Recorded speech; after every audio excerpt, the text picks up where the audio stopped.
ही वाला था कि उसकी नजर मेरी बाजू में दाबी लाल डायरी पर पड़ी। उसका चेहरा एकदम बदल गया। वो डायरी मेरे हाथ से ले लेता है और सिर्फ एक सवाल पूछता है, ये डायरी तुम्हें कहाँ मिली?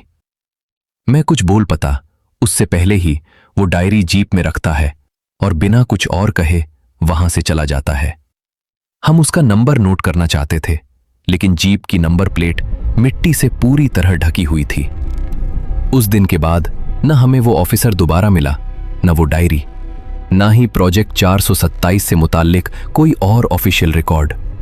हमारे पास सिर्फ कुछ चीजें रह गईं, एक ब्लूप्रिंट, ड्रोन की वो तस्वीर, टेप रिकॉर्डर की ऑडियो और सीसीटीवी फुटेज, जिसका लॉजिकल एक्सप्लेनेशन आज तक नहीं मिल सका। तो क्या नूर मेमोरियल हॉस्पिटल में वाकई कुछ गैर मामूली हुआ था, या फिर किसी ने एक ऐसे प्रोजेक्ट का सच छुपा दिया जिसे दुनिया कभी जान ही नहीं सकती थी?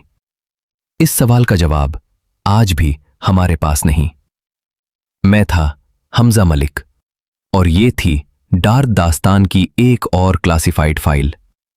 अगर आपके पास इस केस से मुताल्लिक कोई थ्योरी है तो कमेंट्स में जरूर लिखिए।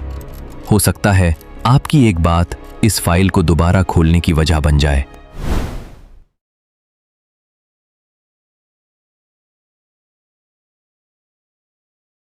अगर आप पहली बार हमारे चैनल पर आए हैं तो अभी सब्सक्राइब करें और बेल आइकन ज़रूर दबाएं ताकि कोई भी नई कहानी आपसे मिस ना हो, एक और ऐसी ही खौफनाक सच्चाई के साथ।